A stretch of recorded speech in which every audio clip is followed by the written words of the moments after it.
새해 첫 주일입니다.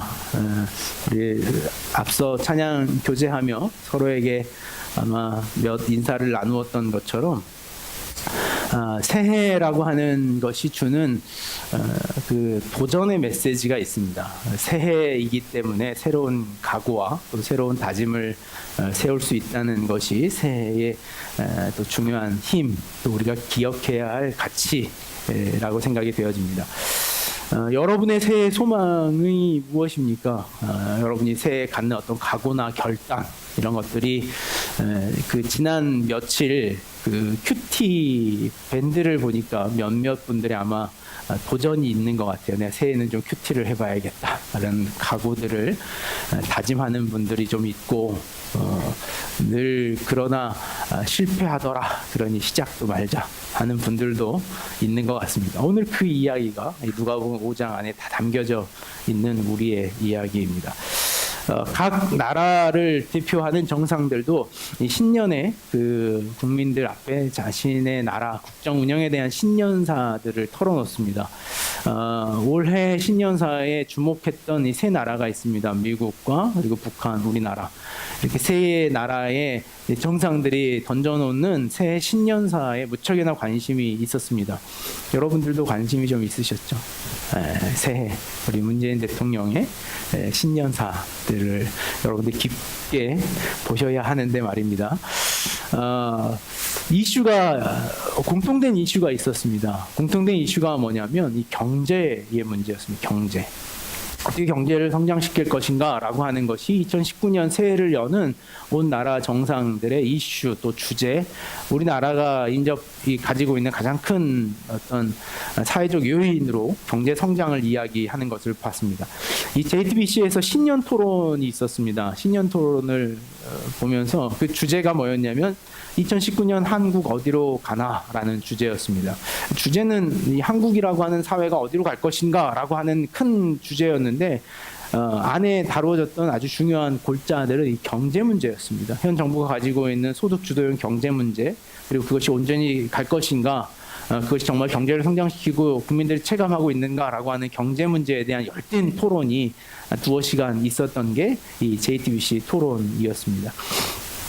여러분도 아마 다 보셨을 것으로 예상은 되어집니다. 우리 좀 봐야 되지 않을까 하는 생각을 더불어 좀 보태봅니다. 새해 어떤 이 소망을 갖는 지점에 저에게도 질문이 있습니다. 어쩌면 이제 신년사 같은 거 아니겠습니까? 오늘 설교가 하나님께서 또 기억하는 교회에 주는 어떤 비전과 가치, 그리고 또 우리는 어떤 일을 해야 할까라고 하는 마음으로 마음의 부담이 있습니다. 과연 우리는 새해 어떻게 가야 할까? 그런 의미에서 이런 생각을 한번 해봤습니다. 2019년 기억하는 교회 어디로 가나? 라는 토론을 저희가 하자면 여러분 중에 누가 이 패널로 합당할까라는 생각을 실제로 해봅니다. 그리고 어젯밤 꿈속에서는 제가 실제 이 토론을 좀 진행을 했던 꿈을 꿨습니다. 토론자 중에 한 명이 우리 예원 형제였어요. 저랑 토론하다가 눈물을 막 흘렸는데 왜 흘렸는지는 모르겠어요. 짜증이 나서 그랬는지 아니면은 감동이 있었는지, 하여간 이런 꿈들을 꾸는 것이 또 저의 또 새해를 맞이하는 마음인 것 같습니다. 그러면서 저에게 갖는 주제는 이 사회가 어떤 경제적 성장을 이야기한다면 저희의 주제는 당연 변함없이 영적인 성장의 문제에 주제가 마땅하겠다라는 생각을 갖습니다. 각 개인의 영적인 성장, 그리고 기억하는 교회라고 하는 이 공동체의 영적인 성장, 영적으로 발돋움하고 성장하는 것을 오늘 우리가 꿈꾸고 그것을 이끌어 가야겠다라고 하는 것이 저에게 갖는 새해의 어떤 다짐과 각오라고 할 수 있겠습니다. 오늘 우리가 읽었던 누가복음 5장에 레위라고 하는 한 인물을 주님께서 자신의 제자로 부르시는 이 사건이 오늘 이 영적인 발돋움으로 나아가는 오늘 우리의 새로운 삶의 자리, 영적 발돋움으로 나아가는 어떤 공동체의 모양, 이 세리를 부르는 것, 레위를 부르는 것을 통하여 예수님은 12명의 제자 공동체를 세우셨습니다. 이 제자 공동체라고 하는 영적인 공동체를 세워나가는 첫 지점에서 예수님이 불렀던 인물이 누구냐면 이 세리 레위라고 하는 사람이었어요. 오늘 우리는 그 레위라고 하는 세리를 부르시는 예수님의 사건의 이야기를 통하여 우리 각자가 영적인 이 성장을 위해, 영적인 발돋움을 위해서 어떤 길을 가야 하고 어떤 방향을 선택해야 할 것인가에 대한 이야기와 우리 공동체가 이 제자 공동체, 온전한 예수님의 제자 공동체가 되기 위해서 어떠한 새로운 도전을 가져야 할 것인가라고 하는 이야기를 오늘 우리는 이 누가복음 5장에 있는 레위와 예수님의 이 비유의 이야기 안에서 몇 가지 좀 살펴보려고 합니다. 예수님이 살았던 당시의 시대적 정황을 오늘 잠시 이야기하는 것으로 말씀을 좀 이어가겠습니다. 예수님이 살았던 이 팔레스타인 그 1세대에는 로마의 이 정치적인 그리고 로마가 이 팔레스타인 전역을 지배하던 시대였습니다. 로마가 예루살렘을 중심으로 했던 이 이스라엘이라고 하는 전체 공동체를 지배하는 로마만의 독특한 방법이 있었습니다. 로마가 이 이스라엘을 합당하고 그리고 또 온전하게 통치하기 위해서 로마가 가져온 방법이 무엇이냐면 이스라엘을 세 부류로 나누어 이스라엘을 구분짓는 것이었습니다. 마치 오늘 우리 사회로 본다면 이 경상도, 전라도, 경기도라고 도를 나누어서 그 지역을 분권화시키는 것이 로마가 이스라엘을 통치하는 로마의 방법이었습니다. 이스라엘을 크게 세 분류해서 로마는 이스라엘을 통치했습니다. 가장 이 북쪽, 이스라엘의 가장 위쪽이 갈릴리라고 하는 지역이었습니다. 이 갈릴리를 하나의 지역으로 놓고 그 중앙을 사마리아 지역이다라고 해서 이 사마리아를 하나의 정치적 분리를 시켰습니다. 그리고 예루살렘이 있었던 이 유다를 하나의 정치적 요점으로 봐서 거기를 이스라엘의 중심지로 봤습니다. 로마는 이 이스라엘의 중심지에 우리가 잘 알고 있는 당시의 총독이 누구였습니까? 사도신경이 매번 그의 이름을 올리는 인물인데요. 빌라도를 로마에서 직접 파견해 이스라엘의 행정과 종교와 정치 문화적 중심이었던 유다의 총독으로 그를 파견합니다. 그래서 그 빌라도가 가졌던 어떤 그의 권력의 제한선은 이 유다라고 하는 지점 안에 머물러 있었던 거예요. 사마리아라고 하는 중간 지역에 대한 통치는 서로 분리되어 있었습니다. 오늘 우리가 읽었던 예수님이 레위라고 하는 인물을 만났던 지점에 대한 이야기입니다. 오늘 27절에 보면 그 위에 예수께서 나가사 레위라 하는 세리가 세관에 앉아 있는 곳을 보시고 나를 따르라 하시니, 오늘 나를 따르라라고 레위를 불렀던 그 지점이 어디냐면 갈릴리라고 하는 지역이었습니다. 갈릴리는 이스라엘을 분권해서 가장 높은 지역, 이 북쪽에 위치한 땅이 갈릴리였습니다. 유다를 이 총독에게 로마의 집권의 직접적인 관리 안에 두었다면 이 갈릴리 지역을 통치했던 사람이 누구냐면 우리가 잘 알고 있는 분봉왕이라고 하는 칭호를 가졌던 인물입니다. 누굽니까? 분봉왕 헤롯이었습니다. 헤롯. 유대의 환심을 사기 위해서 헤롯 성전을 지어주고 로마에게 자신이 가지고 있었던 이 돈의 힘으로 로마로부터 권력을 매수한 인물이 헤롯이라고 하는 왕이었습니다.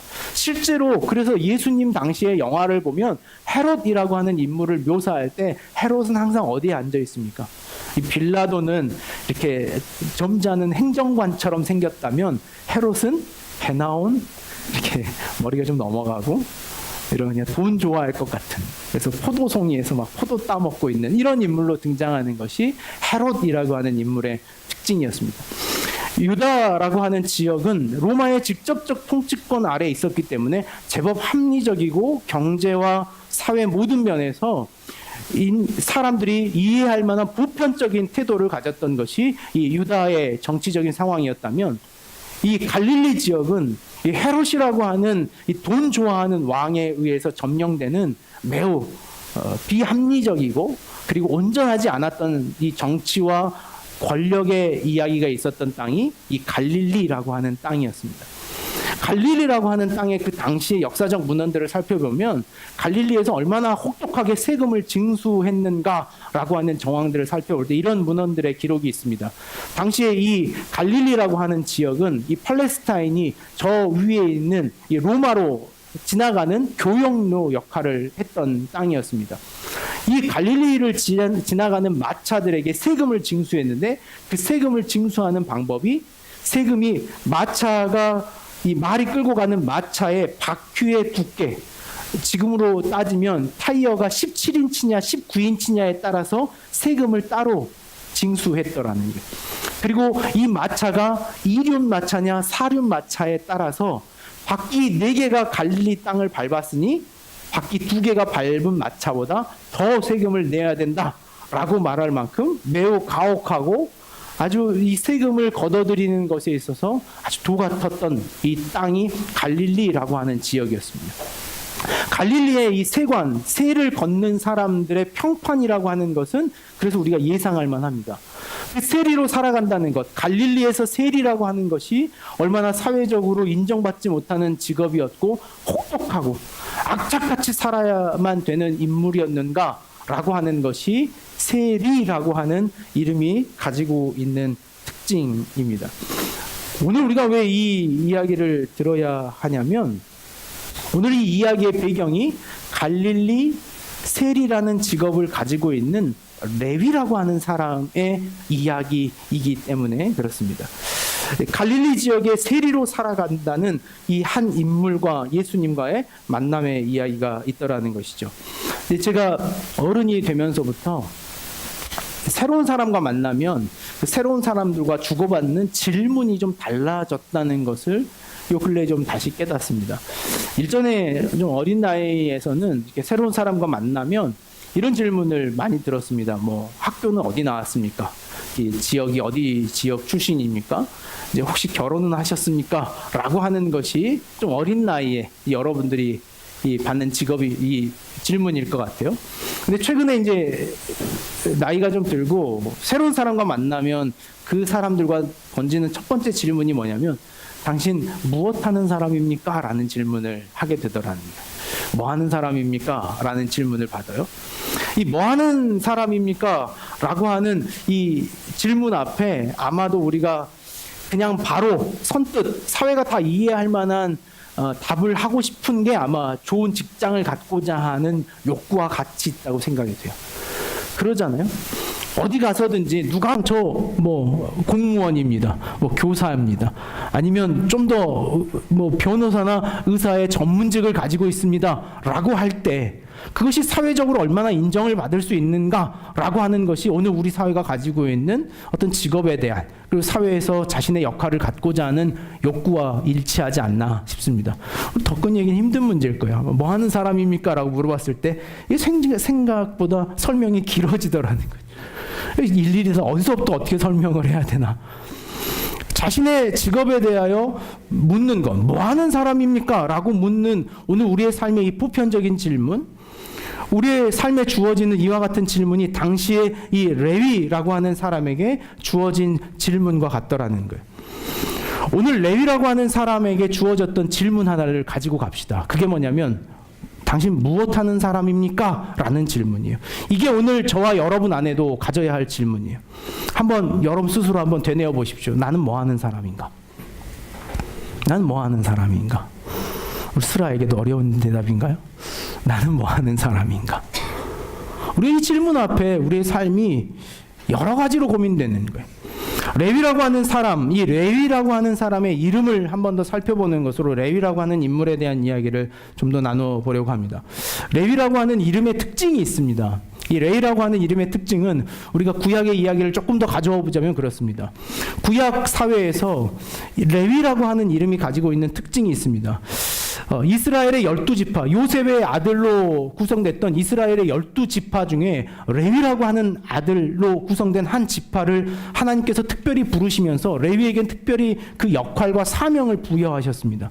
우리가 잘 아는 것처럼 레위인들에게는 성전을 봉사하고 성전의 음악을 찬양하는 자, 성가대 찬양대를 맡을 자들을 이 레위 지파로 구분하셨습니다.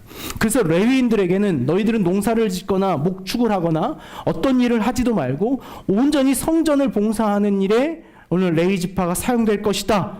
그러므로 레위인의 분깃은 너희들의 10의 1조의 분량과 너희들의 감사의 제물로 레위인들의 삶을 살아갈 것이다 라고 명령받았던 사람들이 이 레위라고 하는 인물이었습니다.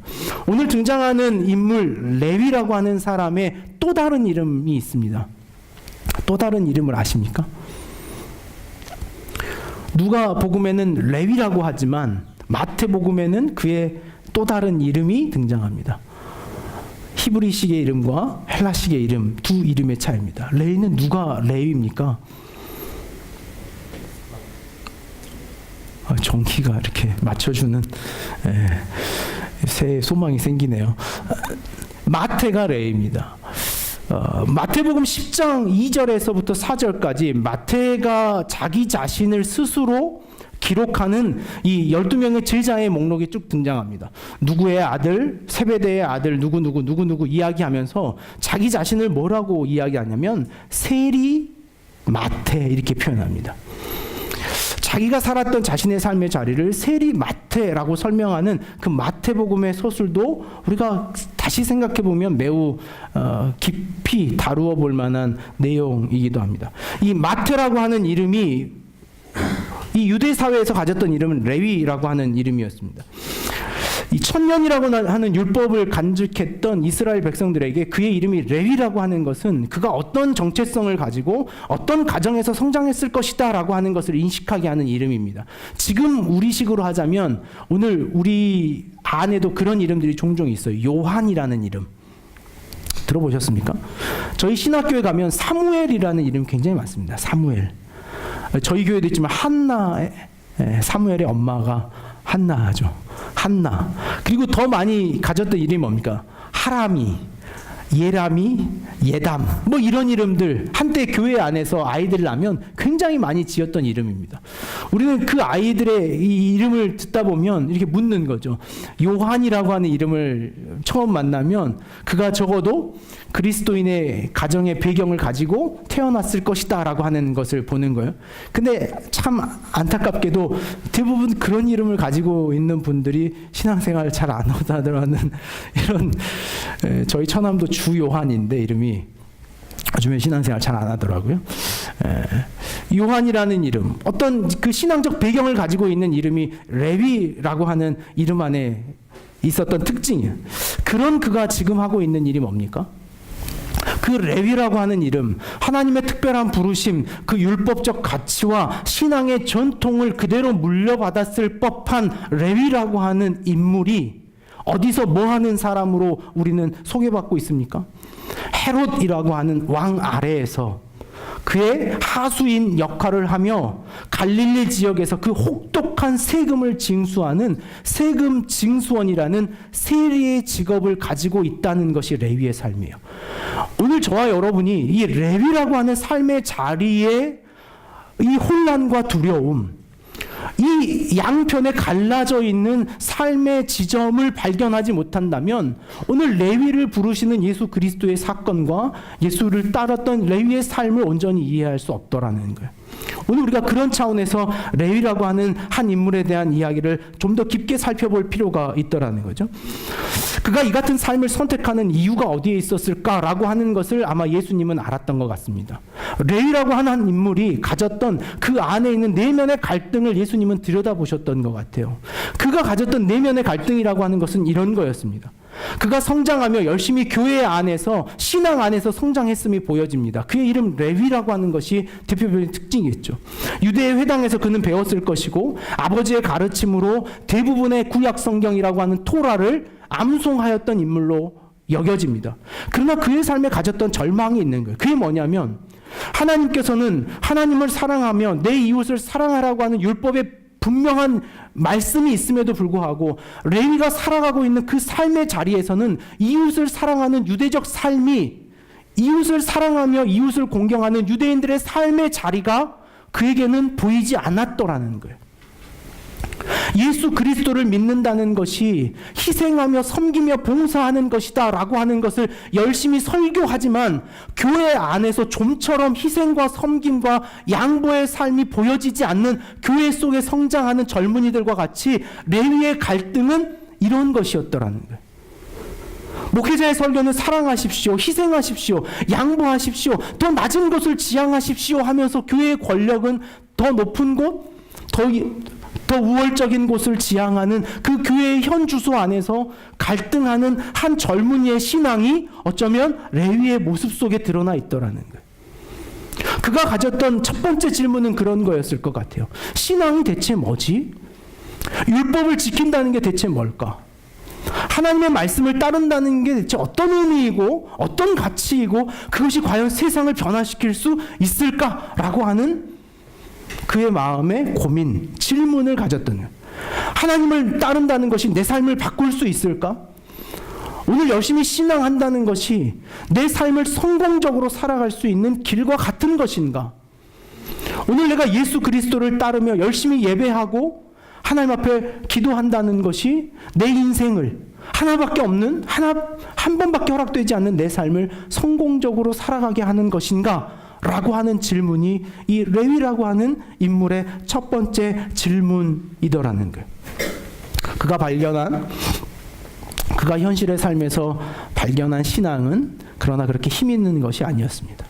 당시 갈릴리라고 하는 지역에 그리고 사마리아와 유다 땅에 있었던 이 종교 지도자들의 삶의 모습은 그가 보기에 좀처럼 그 말씀의 본질과 일치하지 않더라라는 것이었죠. 종교 지도자들이 가르쳐 주던 그들의 신앙의 가르침과 신앙의 행위의 이 괴리, 너무 멀리 떨어져 버린 것 같은 이 신앙적 삶이 그들에게 이 레위의 삶을 흔들어 놓기 시작했어요.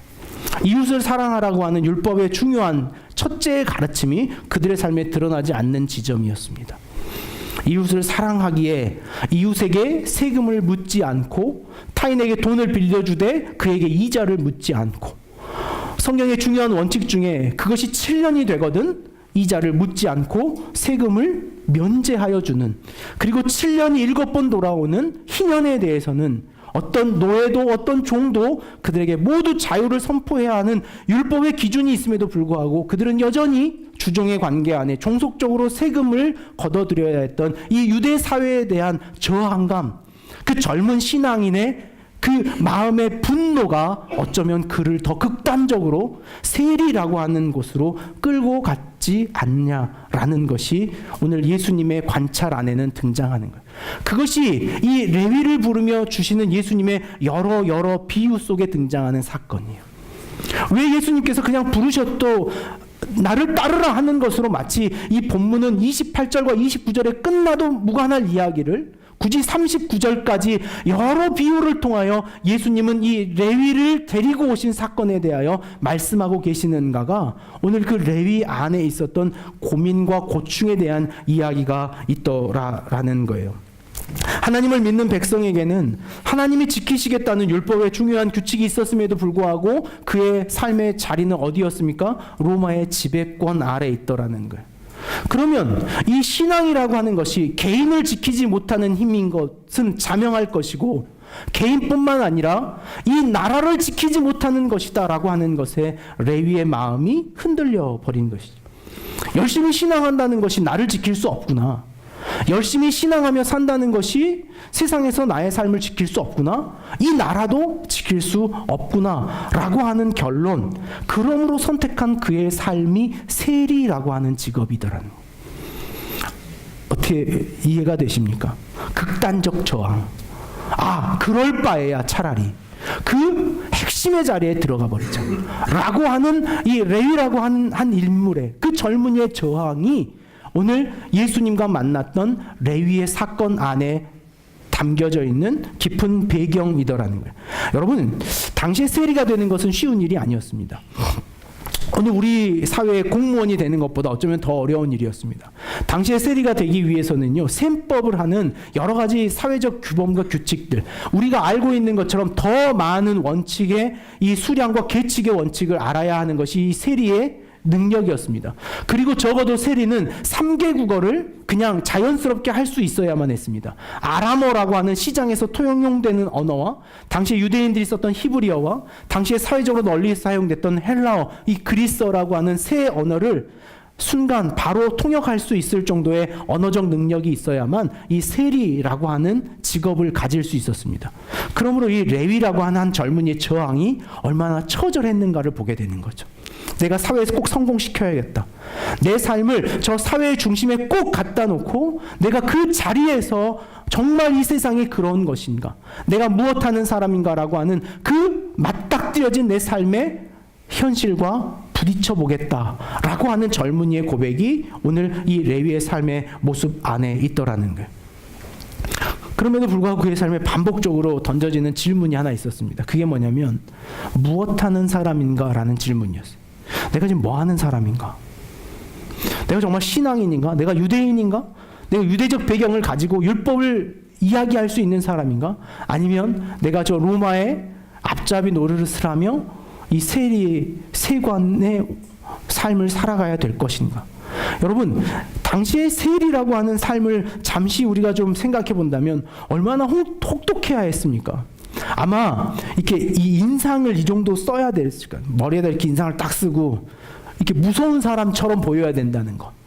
그러니까 누굴 만나도 그냥 쉽게 웃어 보이거나 얼굴 좋습니다라는 말을 들어서는 불리한 직업이 세리예요. 우리 중에 누가 세리와 가장 합당한지는 제가 잘 어울리나 모르겠습니다만 인상 쓰고 있어야 되는 직업.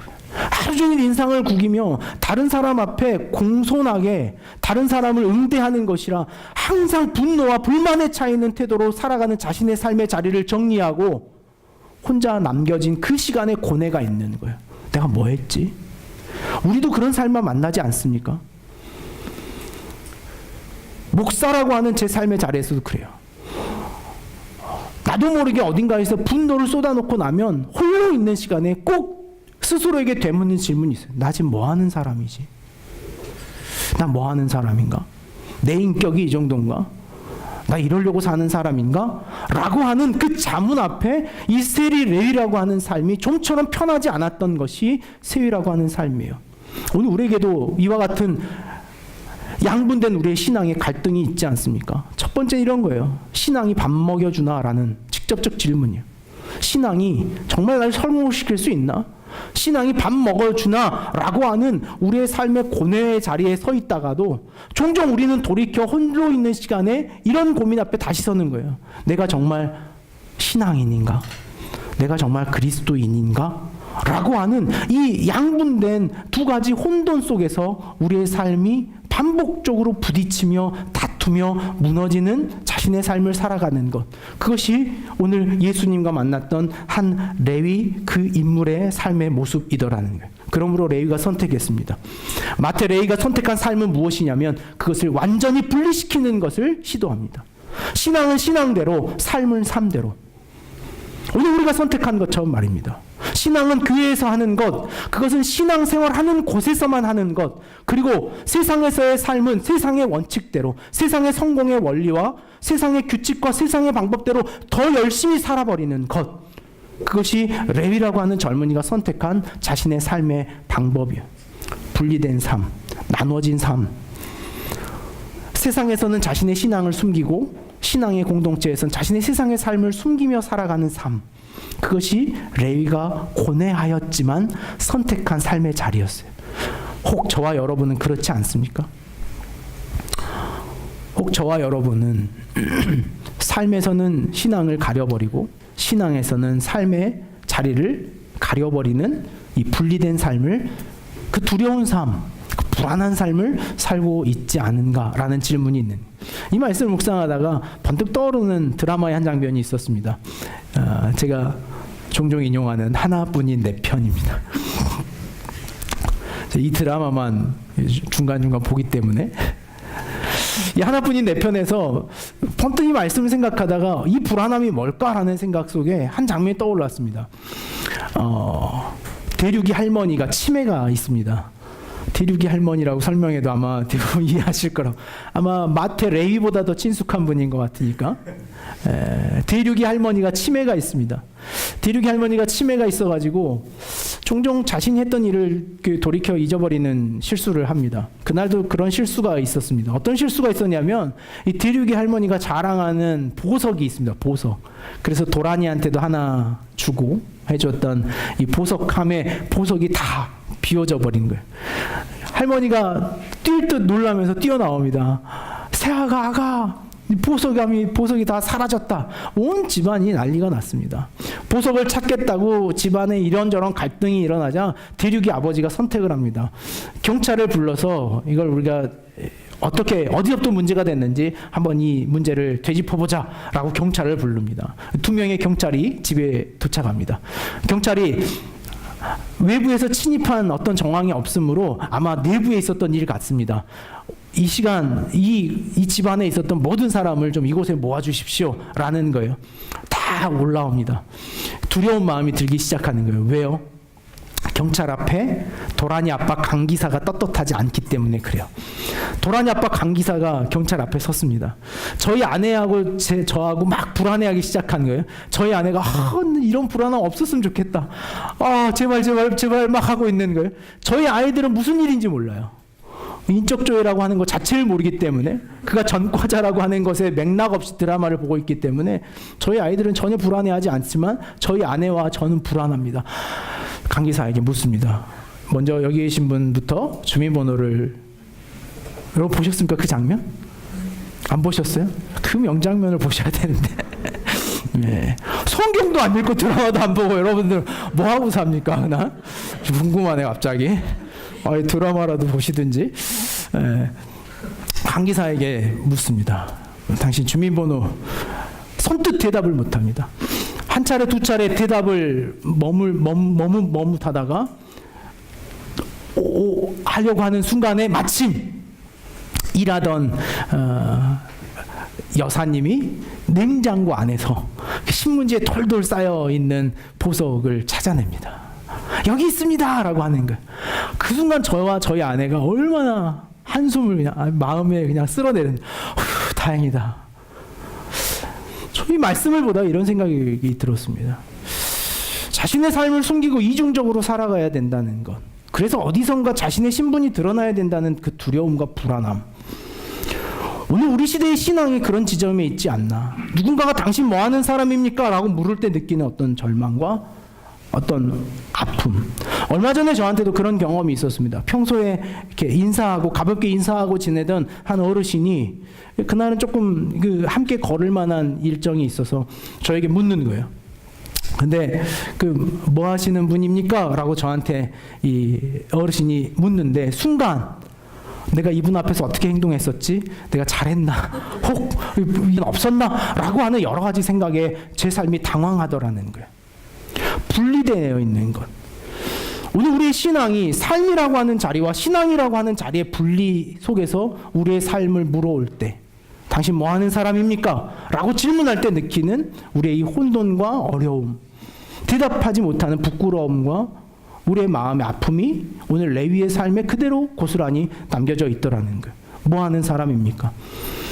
여러분 스스로에게 다시 한번 질문해 보십시오. 난 뭐 하는 사람인가? 세상에서는 세상대로, 교회에서는 교회대로 완전히 철저하게 분리시키기를 작정한 레위의 삶과 같은 삶을 살아가고 있지는 않는가? 저는 길 가다가 종종 이렇게 저를 부를 때, 목사님이라고 부를 때 제가 선뜻 놀랄 때가 있어요. 등에 굉장히 제가 별로 평상시에 목사처럼 옷도 안 입고 다니고 이러는데 목사님 그러면 저도 어디 목사 있는지 찾아봐. 내가 아닌 다른 사람일 거라는 식으로. 오늘 우리가 자신의 존재를 불려질 때 스테리, 당신의 이름이 뭡니까? 네, 레위입니다. 당신의 이름이 뭡니까? 저 레위입니다. 당신의 이름이 뭡니까? 예, 그리스도인입니다. 근데 당신 하는 일이 뭡니까? 세리입니다. 이게 어려운 거예요. 당신의 이름이 뭡니까? 네, 제 이름은 그리스도입니다. 그렇다면 당신이 살아가는 삶은 어떻습니까? 이것이 레위가 가졌던 분리된 삶의 모습, 그가 고뇌했던 신앙의 모습. 어쩌면 우리가 만들어내고 있는 신앙의 지점일지도 모르더라는 거예요. 이 땅의 교회가, 이 땅의 신앙의 공동체라고 하는 것이 만들어가고 있는 것이 이 양분화된 괴리감 아닌가 하는 거예요. 열심히 신앙에서 세상에서 성공하자, 성취하자, 이루어가자 라고 하는 것만으로 이야기하는 이 땅의 어긋난 복음이 오늘 우리의 신앙과 교회를 무너뜨리고 있지 않은가라고 하는 거예요. 여러분, 레위에게 이 사건이 일어납니다. 그 고뇌하던 삶, 내가 이름은 레위인데 내가 세리로 살아가야 되는가라는 거예요. 얼마 전에 우리 어제 꿈에 나왔던 예원 형제 이야기를 잠깐 하자면, 한번 예원 형제가 이런 이 창업하고 새로 일을 시작하면서 언젠가 저한테 전대에서 목사님 술도 한번 팔아볼까요? 이런 이야기를 하더라고요. 과감한 도전이죠. 목사한테 술도 팔아볼까요? 제가 답했습니다. 아니, 술을 파는 것은 합당치 않는 것 같네. 감사하게도 뭐 그것이 어떤 권위가 있었는지 아마 본인은 예기차 팔면 자기가 다 마셔버릴 것 같아서 안 팔린다 그러는데, 팔지 않기를 결단해 주는 것. 레위가 가졌던 마음은 그거예요. 그 양갈래의 삶에서 레위는 어디 한편을 선택하고 싶었던 마음이 레위 안에 있네요. 차라리 이 혼돈과 이 불안함 속에 살 거면 차라리 한 길 갔으면 좋겠다. 가난하더라도 그 길을 갔으면 좋겠고, 세상에 살 거면 정말 신앙적인 것 완전히 내려놓고 정말 세상의 세리로 살았으면 좋겠다라고 하는 기로의 지점에 예수님을 만난 거예요. 여러분, 우리 옛 어르신들 말씀 중에 이런 말이 있습니다. 울고 싶은 아이 뺨 때려준다. 들어본 적 있습니까? 안 들어보셨습니까? 들어보셨죠? 울고 싶은 아이 뺨 때린다 라는 옛 속담이 있습니다. 마침 울고 싶은데, 마침 뭔가 하고 싶은데 마땅한 기회를 얻어주는 거예요. 저는 우리 예수님이 만난 레위의 사건이 그렇게 느껴졌어요. 울고 싶은 아이 뺨 때려주셨구나. 레위의 그 고뇌하는 삶, 어떻게 선택해야 하고 어디로 가야 할지 고뇌하고 있는 레위의 삶에 찾아와서 정신 차려!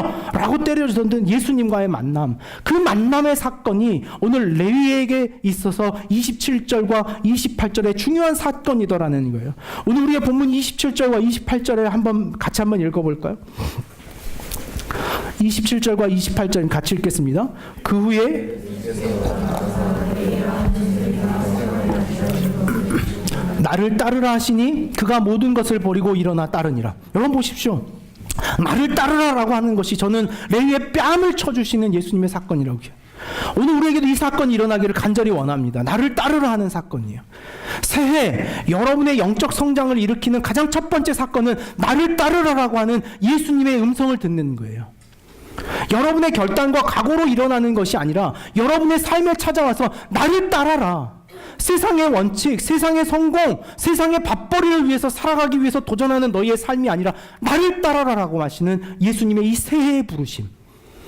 정말 우리의 삶에 갈팡질팡하며 어디로 가야 할까, 내 인생이 어디에 서야 할까라고 고민하는 우리의 지점에 찾아와서 예수님이 우리의 삶을 건드려 주시는 이 사건이 오늘 우리의 예배 안에 있어야 하는 사건이고, 우리의 영적인 새로운 삶으로 나아가는 사건이어야 돼요.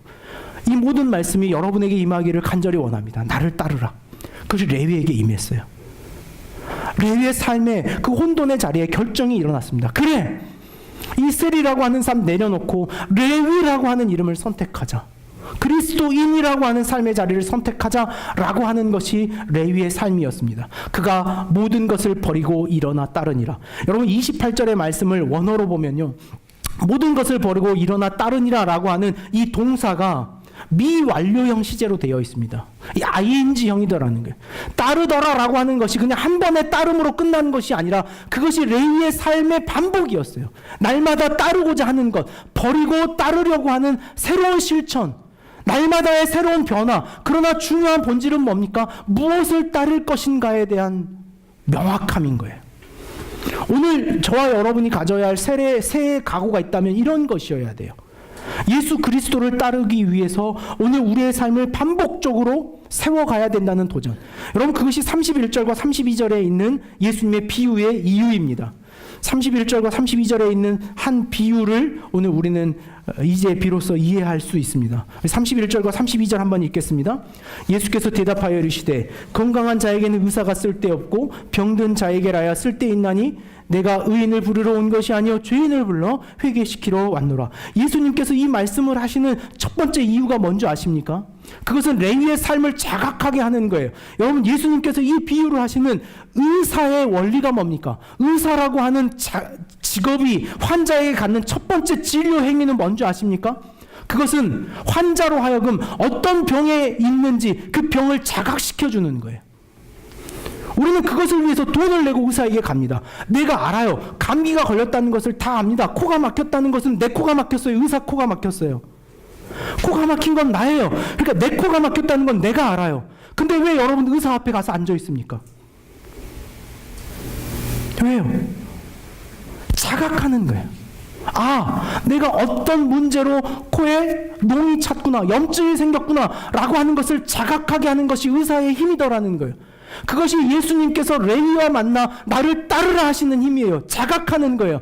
오늘 우리의 삶의 자리가 세상과 신앙 안에서 얼마나 분리되어 그 혼돈의 삶을 살아가고 있는가에 대한 자각, 내 삶의 자리가 어디 있는가에 대한 우리의 현존의 자각, 실존의 자각을 깨우시기 위해서 우리에게 찾아오시는 분, 그 예수 그리스도에 대한 이야기가 31절과 32절의 비유 속에 나타나는 말씀이더라는 거예요. 어디가 아픈지 알려주는 거예요. 당신 암입니다. 당신 무좀입니다. 명확한 차이가 있어요. 암이라는 진단을 받은 사람의 삶의 태도의 변화와 무좀이라고 하는 진단을 받은 사람의 삶의 태도는 그 자각으로부터 시작되는 거예요. 여러분, 질병을 고치는 가장 중요한 원칙이 뭔지 아십니까? 내가 내 병을 아는 거예요. 아, 내가 간암이구나, 내가 무좀이구나의 차이가 있는 거예요. 그래서 의사는 필요한 거예요. 예수님이 이 땅에 오셔서 레위의 삶에 일하셨던 것처럼 오늘 우리의 삶에도 그렇게 일하시는 거예요. 우리를 자각하게 하는 거예요. 내가 어느 지점에 서 있구나, 내가 세상과 신앙과 얼마나 분리되어 어떤 지점에 살아가고 있는구나, 내 이름이 레위였구나, 내가 하고 있는 일이 세리였구나 라고 하는 것을 자각하게 하는 것. 그래서 내가 어디를 따라야 할 것을 결정하게 하는 힘, 그것이 예수 그리스도라고 하는 거예요. 오늘 예수 그리스도는 그 레위를 자각시키는 것으로 자신의 삶에 새로운 도전을 끌고 갑니다. 그것이 36절에 있는 비유에 있는 말씀이에요. 우리 36절 말씀을 한번 볼까요? 또 비유하여 이르시되 새 옷에서 한 조각을 찢어 낡은 옷에 붙이는 자가 없나니 만일 그렇게 하면 새 옷을 찢을 뿐더러 또 새 옷에서 찢은 조각이 낡은 것을 어울리지 아니하리라. 우리는 이 본문의 말씀을 볼 때 그럼 새 옷이 뭐고 낡은 것이 무엇인가라고 하는 대조점으로 이 말씀을 이해하고 읽었던 것이 사실이라면 우리는 본문을 좀 잘못 이해하고 있는 거예요. 레위의 삶을 알지 못한 채 이 본문을 대하면 무엇이 새 것이고 무엇이 낡은 것인가에 집중하게 되는 것이 이 본문을 착각하는 길이에요. 그러나 주님께서 말씀하시는 것을 오늘 우리에게 비유하자면 이렇게 볼 수 있는 거예요. 새해가 밝았으니 새해에 뭔가 새로운 도전을 해야겠다는 마음을 가지고 영풍문고에 들어가서 한 손에는 영어책, 한 손에는 인문학 베스트셀러 들고 나오는 모습을 보는 거예요. 오늘 예수님이 비유하셨다가 그렇게 하셨을 거예요. 너희가 영풍문고에 들어가 새해가 맞았다고 영어책 한 권, 인문학책 한 권 들고 나오는 꼬라지와 같다. 이게 오늘 비유의 현대식 표현이에요. 그냥 새해가 됐으니 왜 그렇게 해야 하고 무엇을 해야 그렇게 해야 하는지도 모른 채 그냥 새로운 도전과 새로운 삶의 각오만 가져가는 거예요. 오늘 예수님께서 말씀하시는 거예요. 새 옷과 헌 옷이 분리될 수 없다는 이야기를 하는 거예요. 무엇이 새 것이고 무엇이 헌 것이냐를 묻는 것이 아니라 새로운 것에는 새 것이, 이전 것에는 이전 것이 덧붙여져야 되더라는 거예요. 오늘 우리에게 있어서 새로운 각오는 새로운 삶, 새로운 존재와 함께 새로운 각오가 이루어야지만 그것이 능력 있는 것이 되더라라고 하는 것을 말씀해 주는 거예요. 지난주에 우리는 바울이 고린도 교회에 이 문제를 어떻게 전해낸가를 고린도서 10장에서 이렇게 들은 바가 있습니다. 그러므로 나는 다름질하기를 향방 없는 것 같이 아니하고 싸우기를 허공치는 것 같이 아니하죠. 자신의 삶의 목적과 방향을 인식한 가운데 자신의 삶의 도전이 함께 있어야 되더라는 거예요. 아, 나는 예수 그리스도를 따르는 자다, 내 이름은 레위다 라고 하는 것에서의 자신의 삶의 도전이 일어나야 되더라는 거예요. 레위는 늘 자신이 세리로 살아가면서 양심의 가책, 그 윤리와 그 율법적 기준에 맞춰서 몇 가지 결단들을 가져왔을 거예요. 이번에는 올해에는 헌금을 좀 제대로 해보자, 올해에는 말씀을 좀 더 외워보자, 올해에는 말씀을 좀 더 읽자, 올해에는 예배에 늦지 말자 라고 하는 도전을 가졌지만 그는 어느 지점에서요, 세리라고 하는 지점에서 자신의 신앙의 도전은 아무런 힘을 갖지 못하고 오히려 실패와 좌절의 경험들만 가졌더라는 거예요. 우리처럼 말이에요. 새해가 됐으니 큐티 해야겠다, 아 열심히 한번 해봐야지 라고 하는 새로운 각오와 다짐, 아니 그것이 나쁘다는 것이 아니라 그것만 갖는 우리의 삶이 있더라는 거예요. 누가의 독특한 하나의 고백이 등장합니다. 이 본문은 마태복음과 마가복음, 이 공간복음에 함께 있는 말씀인데 39절에 있는 말씀은 유일하게 누가복음에만 기록된 말씀입니다. 39절에 있는 말씀 한번 같이 읽어볼까요?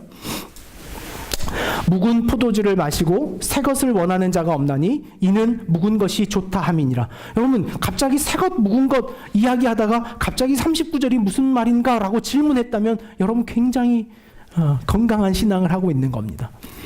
뜬금없는 말씀이 39절에 등장합니다. 이 39절에 있는 말씀은 마치 이런 말을 하는 사람들의 어긋난 태도를 예수님께서 말씀하시는 거예요. 그게 뭐냐면 새 날이 되어 새로운 다짐을 하고 새로운 각오를 했더니 돌이켜 어떻게 되었더라? 다시 실패하고 난 안 되나 봐 라고 자꾸 좌절하는 한 청년에 대하여 한 어르신이 제법 살았다라고 하는 사람의 조언이 이런 거예요. 뭐라고 조언하는 거예요? 그러니 새해가 됐다고 새로운 다짐 같은 거 하지 말고 원래 하던 일이나 잘하면 그게 더 좋은 거야 라고 조언하던 그 어리석은 사람들의 이야기가 39절에 있는 거예요. 혹 여러분 이 두 가지 모습 중에 있지 않습니까? 새해가 됐으니 새로운 다짐을 해보자. 아니, 작년에도 다짐을 했더니 실패했으니 올해는 차라리 다짐하는 것으로. 그래서 예수님 뭐라고 말합니까? 헌 옷에 새 조각을 붙이는 것으로 무엇이 헐어진다? 새 옷이 아니라 헌 것이 찢겨지는 것처럼. 그게 우리 자신이에요. 헌 옷에 새로운 다짐을 집어넣어 봤자 그 새로운 다짐이 우리의 무엇만 더 가중시킵니까? 죄책감, 자신에게 무엇? 난 안 되는 사람인가? 라고 하는 절망감만 가중시키더라는 거예요. 그러니 옆에서 누군가가 권합니다. 그러니 아예 도전을 마. 그럼 편하잖아.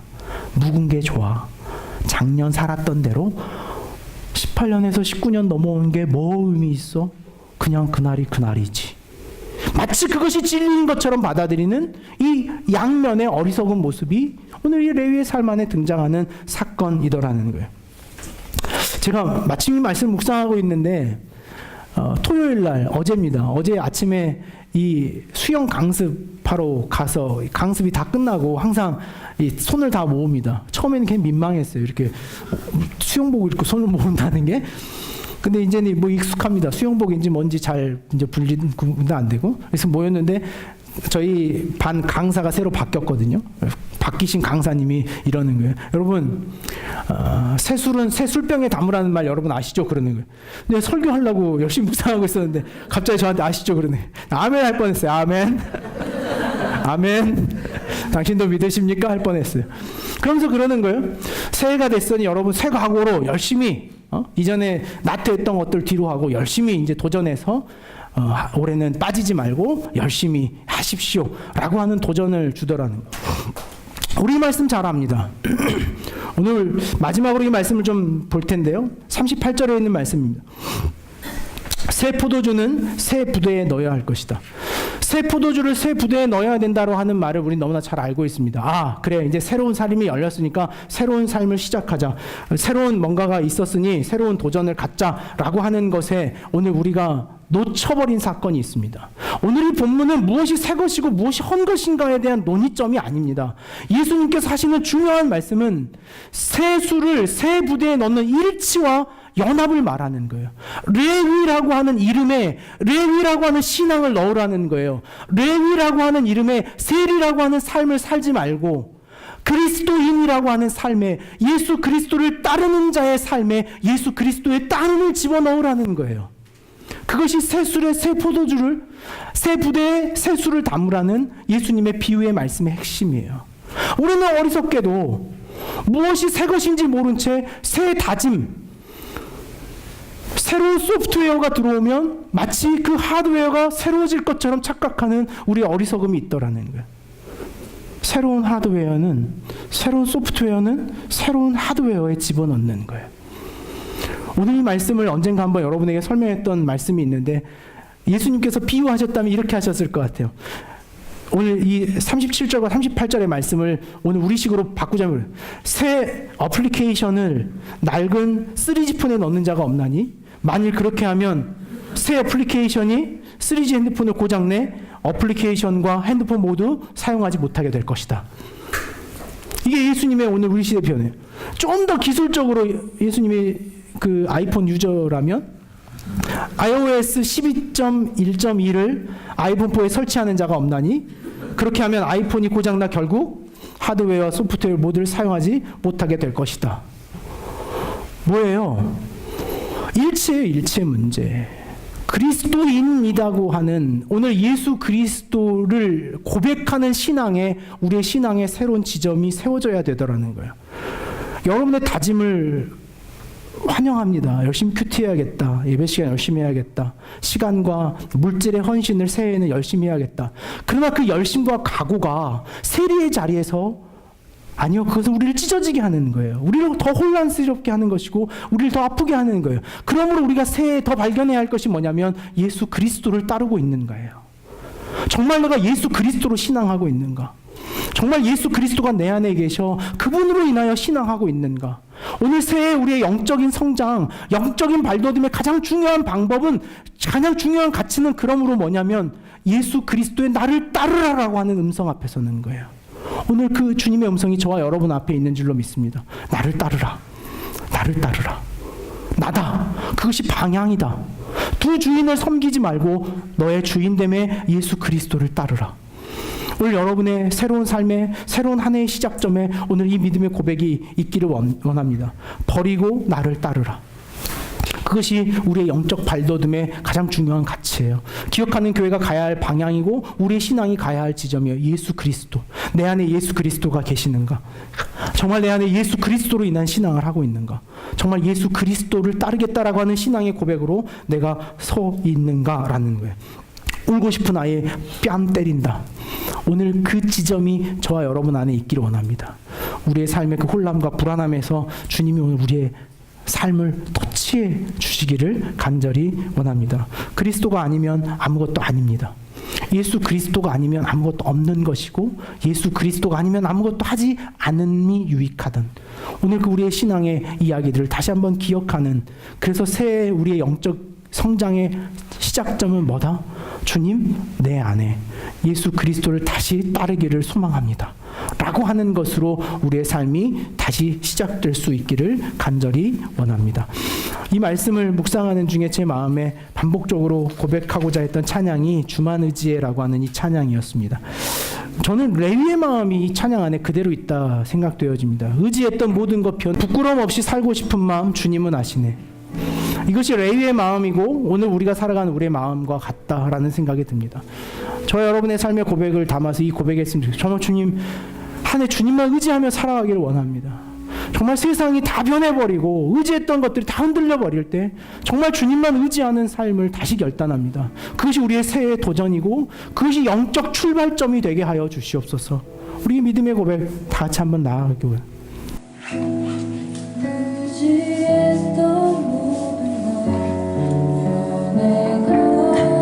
억울한 마음 커져가네.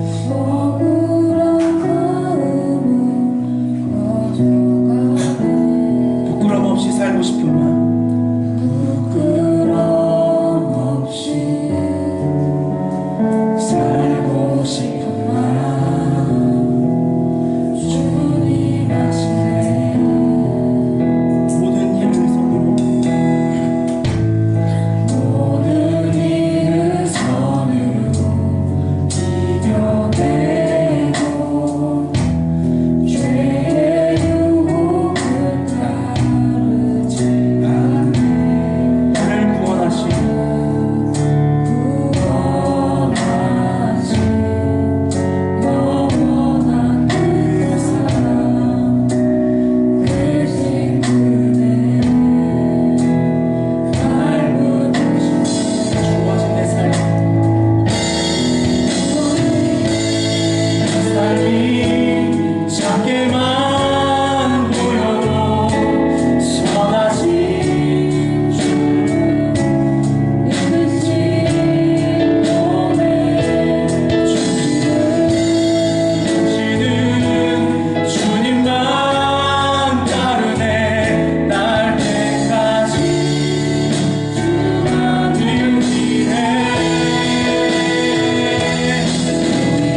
다시 한번 나누길 원합니다. 의지했던 모든 것 변해가고 억울한 마음 가져가네. 다시 한번 고백하실까요?